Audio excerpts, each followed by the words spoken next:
So I've been making a multiplayer first-person shooter for a few weeks now, and one thing I started working on is the animations for the first-person character. The problem I've been running into is that I kinda just don't like animating all that much, and it's really slowing down my progress. But I can't not have animations in my game, and so I'm experimenting with using a slightly different technique, a lazy but perhaps superior way to make first-person animations. When it comes to animating anything, you have three main components. You have translation, which is your forward, backward, side to side, and up and down movement. You have rotation, which turns the object around an axis, and then there's scale. By combining these three components, you can create just about any kind of movement you desire. And the good thing about this is that all three of these components can be represented mathematically. Now, I'm not the greatest mathematician in the world, but you know what's good at dealing with math?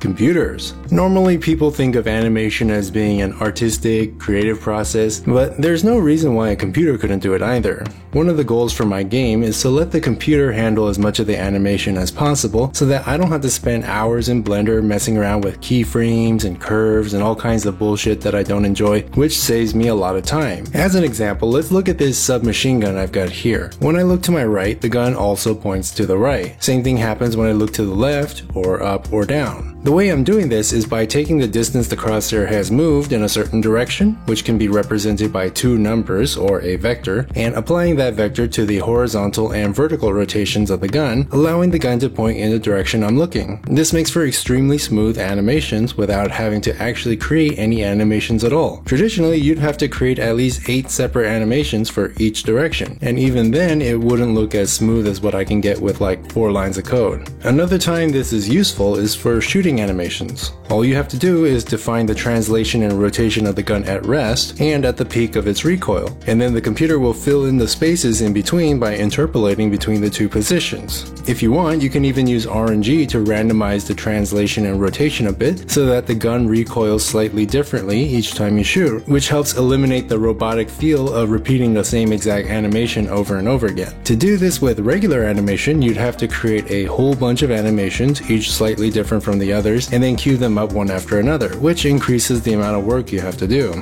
The key benefit to creating animations procedurally like this is that you gain a whole lot of flexibility. Just by modifying a few numbers in the code, I can do something like increase or decrease the speed of an animation. I can adjust how exaggerated that animation can be. I can even create brand new animations on the fly without having to go into Blender and creating a whole new set. The amount of time I save by doing this is crucial, especially since I'm the only one working on this project at the moment, and I would like to release the game in a reasonable amount of time. That being said, this style of animating isn't appropriate for all situations. For example, my method isn't very good at dealing with small details like hands and fingers, and it's also difficult to make technical and stylized movements like reload animations and facial expressions. For these things, it's probably better to create the animations by hand and just be prepared to deal with the lack of flexibility. And so far this method has been working out pretty well, though if in the future I find I need to completely rethink the way I do animations, I'm sure I'll make a video talking about that. Anyways, I got a lot to do before this game is finished, so if you like the video, subscribe, bell, join the Discord, follow me on Twitter,